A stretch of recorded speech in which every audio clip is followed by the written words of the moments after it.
जब आप 7 डेज का ट्रैवल प्लान डालते हैं 20,000 दिरहम, 20,000 कतरी रियाल या 2100 ओमानी रियाल, क्योंकि चैनल का मकसद ये है कि लोगों को समझाना ताकि लोग एजेंट माफिया से बचें। आपने ये सोचना है कि 6 महीने में आपकी सेविंग्स इतनी होनी चाहिए कि वो बन जाए 2100 रियाल, 2100 ओमानी रियाल। अस्सलाम वालेकुम, आप देख रहे हैं परदेसी वाइब और मैं हूं आपका दोस्त Hashim Umar. Canada tourist visa का आज है session number 32। So let's start questions and answers. पहला क्वेश्चन है सलमान खान का। विजिट वीजा पर जाने के बाद आइट्स भी चाहिए जॉब करने के लिए। जॉब करने के लिए आइट्स की कोई रिक्वायरमेंट नहीं, लेकिन जब आप पीआर के लिए अप्लाई करते हैं यानी कि 6 महीने 1 साल यहां पे जब जॉब कर लेते हैं या 2 साल, तो उसके बाद जब आप पीआर के लिए अप्लाई करते हैं तो तब आइट्स की रिक्वायरमेंट होती है। सेकंड क्वेश्चन है अजान शहजाद का क्वेश्चन। स्वीट ब्रदर, आपकी सारी वीडियोस देखते हैं हम, गुड वर्क।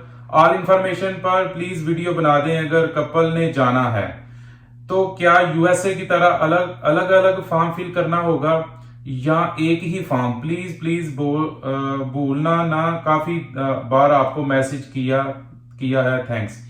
देखें, जब अगर आप फैमिली के साथ ट्रैवल कर रहे हैं तो आप जब फॉर्म फिल करेंगे तो वहां पे ऐसे सेक्शंस आते हैं जहां पे वो पूछते हैं कि क्या आप अकेले ट्रैवल कर रहे हैं या आपके साथ मजीद लोग भी हैं। तो वो आपने अपनी फैमिली के जो भी, आप किसी का बेटा साथ जाना चाह रहा है, किसी की बेटी या किसी का हस्बैंड साथ जाना चाह रहा है, तो वो वहां पे आप मेंशन करते हैं कि मेरे साथ ये लोग ट्रैवल कर रहे हैं। तो कोई दूसरा फॉर्म नहीं चाहिए, एक मेन एप्लीकेंट एक होगा और उसके साथ उसी फॉर्म के अंदर बाकी जो लोग ट्रैवल कर रहे हैं उनके नाम आ जाएंगे और उनकी डिटेल्स आ जाएंगी। ठीक है। नेक्स्ट क्वेश्चन है मोहम्मद अहमद का। भाई ये बताएं कि कनाडा आ भी जाते हैं तो ट्रैवल वीजा पर तो वहां वर्क परमिट की कितनी कास्ट आ जाती है और पीआर लेने के लिए कितनी क्वालिफिकेशन कितनी होनी चाहिए?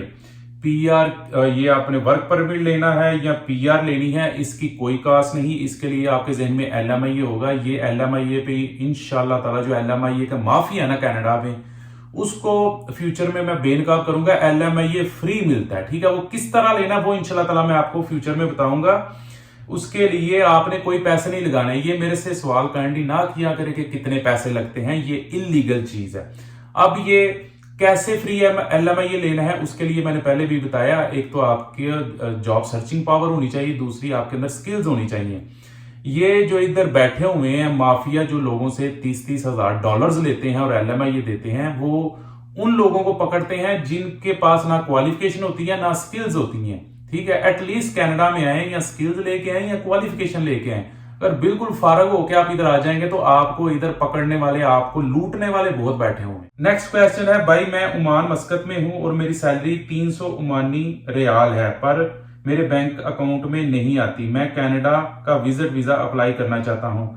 अगर ओमान मस्कत से आप अप्लाई कर रहे हैं तो आपका जो फाइनल बैलेंस है वो होना चाहिए 2100 ओमानी रियाल होना चाहिए। वो तकरीबन बनते हैं, आप कह लें कि 20,000 कतरी रियाल या 20,000 दिरहम या 7,000 कनेडियन डॉलर्स। ये मैं सबकी करेंसी बता रहा हूं।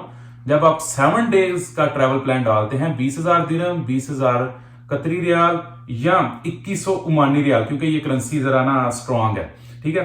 तो ये होना चाहिए आपका फाइनल बैलेंस। अब ये आप ये कह रहे हैं कि वो मेरे अकाउंट में नहीं आती। अगर वो आपके अकाउंट में नहीं आती, आपको कैश में मिलते हैं, तो आपने अब बैंक स्टेटमेंट कैसे बनानी है, ये मेरे ईमेल आईडी पे आप राब्ता करें तो मैं आपको डिटेल में सारी इंफॉर्मेशन दे दूंगा। ठीक है। बाकी एक मैं चीज आपको बता दूं, आपकी सैलरी कितनी होनी चाहिए। सैलरी आपकी 300 ओमानी रियाल है, सैलरी मेरे ख्याल में 400 ओमानी रियाल इससे अबव होनी चाहिए। उसकी रीजन ये है कि आपने ये सोचना है कि 6 महीने में आपकी सेविंग्स इतनी होनी चाहिए कि वो बन जाए 2100 रियाल, 2100 ओमानी रियाल। कतरी रियाल आपको मैं बता दूं कि आपकी सेविंग्स इतनी होनी चाहिए कि 6 से 8 महीनों में आपके 20,000 या 21,000 कतरी रियाल बन जाए या 20,000 21,000 दिरहम बन जाए। ठीक है। तो ये सेविंग्स जो है ना, इस पे आपने फोकस करना है कि महीने की इतनी सेविंग्स है और 6 से 8 महीने में हमने वो उस पॉइंट तक रीच करना है जो 7 डेज के हमारे ट्रैवल प्लान में इतनी कॉस्ट है, यानी कि 20,000 दिरहम, 20,000 कतरी रियाल और 2100 ओमानी रियाल। ये मैं बार बार इसलिए बता रहा हूं ताकि लोगों को समझ आ जाए। मेरे चैनल का मकसद ये है कि लोगों को समझाना ताकि लोग एजेंट माफिया से बचें। नेक्स्ट क्वेश्चन है Canada tourist visa apply time hotel booking okay but flight booking is compulsory. Flight booking compulsory नहीं है, लेकिन ये बहुत ही इंपॉर्टेंट चीज है, इससे आपकी इंटेंशंस पता चलती हैं। क्योंकि जो भी ट्रैवलर होता है, टूरिस्ट होता है, वो वेल इन एडवांस चलता है, वो आगे का प्लान पहले ही किया होता है उसने। तो आप फ्लाइट बुकिंग पहले कर लें, जरूरी नहीं है लेकिन बहुत ही इंपॉर्टेंट डॉक्यूमेंट है। If we don't have invitation और रिलेटिव और फ्रेंड्स, इनविटेशन लेटर या फ्रेंड्स रिलेटिव ये जरूरी नहीं है, लेकिन ये समटाइम्स आपकी प्रोफाइल वीक होती है, तो उसको स्ट्रेंथन करने के लिए आप इनविटेशन लेटर लगा सकते हैं। मेरे दोस्तों का इनविटेशन लेटर था, उनकी रिजेक्शन आ गई। मेरा इनविटेशन लेटर नहीं था, मेरे पास होटल बुकिंग थी, मेरा एक्सेप्ट हो गया था। और ये सबको पता जो मेरे इस चैनल पे काफी देर से हैं।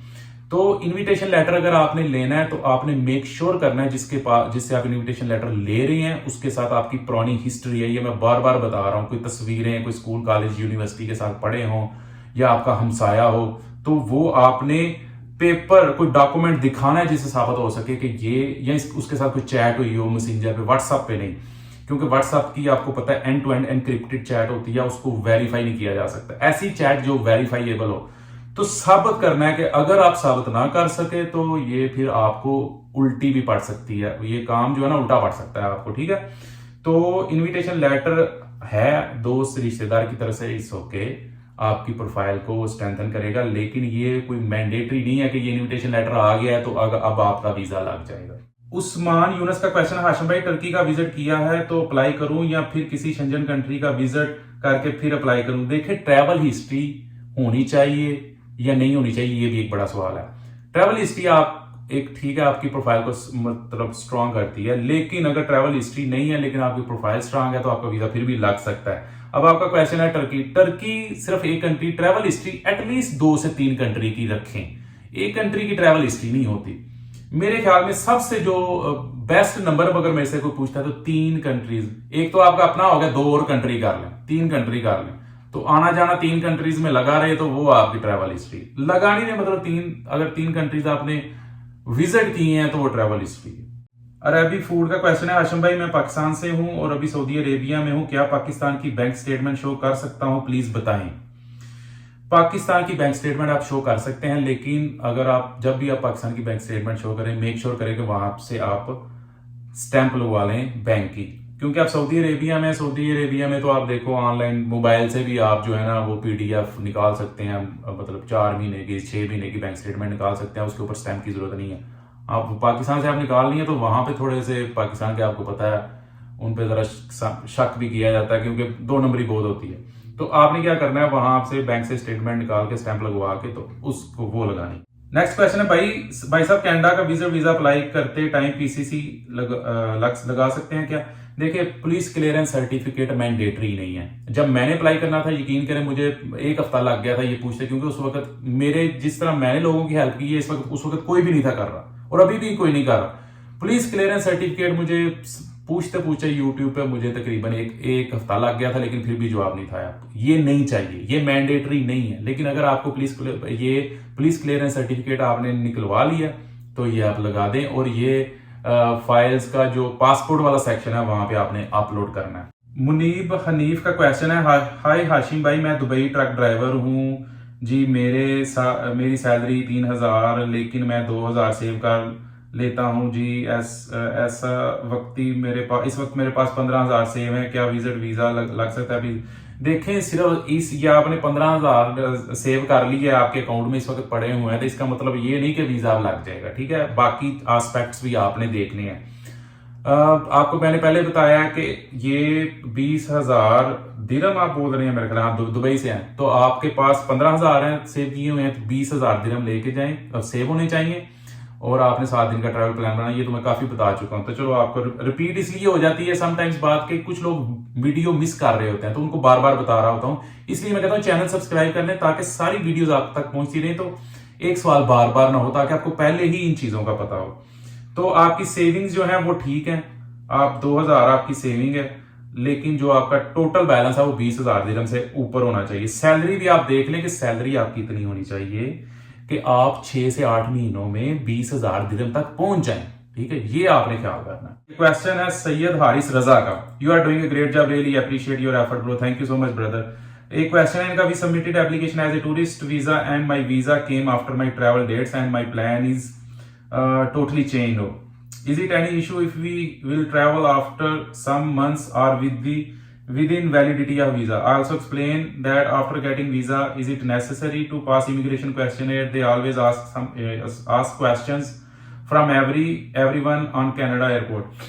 देखें, अगर आपका ट्रैवल प्लान गुजर चुका है और आपका वीजा आ गया, अब आप फ्लेक्सिबल हैं, अब आप जब मर्जी जा सकते हैं, लेकिन 1 साल के अंदर अंदर, ये नहीं अब आप 2 साल के बाद जा रहे हैं, कोई इशू नहीं आएगा। क्योंकि अगर अब आपसे पूछते हैं कि आपका तो ट्रैवल डेट गुजर चुकी है जो आपने प्लान में दी थी, तो आप सिंपल बता सकते हैं कि आपने तो मुझे वीजा ही टाइम पे नहीं दिया, तो मैं कैसे आता। तो जो जेन्युइन रीजन है अगर आप वो दे रहे हैं उधर, तो वो आपको कोई इशू नहीं आपका आएगा। बाकी आप कहते हैं यार क्वेश्चन है, कोई इतना एयरपोर्ट पे कोई अगर आप 2 नंबर बंदे नहीं है तो फिर आपको क्वेश्चन कोई करते हैं तो आपको प्रॉब्लम नहीं आनी चाहिए। मेन क्वेश्चन यही करते हैं कि आप इधर क्या लेने आए हैं। तो बार बार मैं कहता हूं यार आप बोलो भी नहीं, उनके सामने टिकटें रख दो कि यार मैंने ये यहाँ स्पॉट्स की मैंने टिकटें बुक की हुई है, वहां पे मैंने जाना है। आप टिकटें सामने रखोगे, यकीन करो मुंह बोलो भी नहीं, सिर्फ टिकटें सामने रख दो इमिग्रेशन ऑफिसर के सामने, उसने कहना हाँ भाई ठीक है। तो पता नहीं लोग क्यों डरते हैं। तो ये क्वेश्चन से ना डरे, एयरपोर्ट पे उन्होंने पूछना तो है भाई, उनका बनता है, आप आए हैं तो ये तो नहीं वो कहेंगे हाँ आ गए चलो जाओ, भाई उन्होंने पूछने आप क्यों आए हैं इधर, तो ये तो फिर उनका भी बनता है। तो ये आप बार बार इससे डरे नहीं। नेक्स्ट क्वेश्चन है, भाई वाइल अप्लाइंग वीजा रीजन क्या मेंशन करनी है, means purpose of visit, please ये भी बता दे। ये बड़ा अहम सवाल है।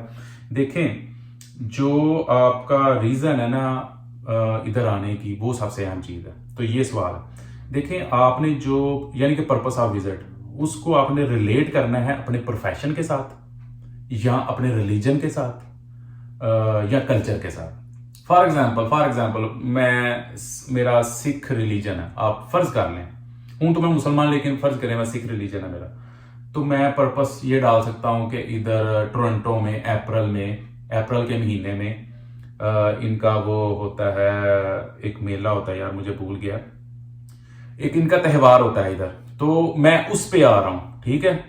तो ये हो गया कि ये रिलीजन से रिलेटेड है।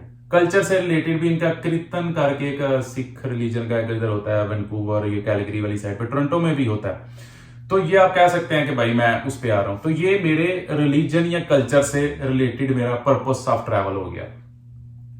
या फिर आप अगर मैं मुसलमान हूं तो इधर कुछ ऐसी स्पॉट्स हैं जो मैं पर्पस में डाल सकता हूं, लेकिन वो डिटेल में अगर किसी ने मेरे से पूछना है तो वो आप मेरा ये मैं नीचे ईमेल आईडी दिया हुआ है, इस पे मेरे साथ सेशन बुक कर ले, वो मैं आपको डिटेल में बता दूंगा।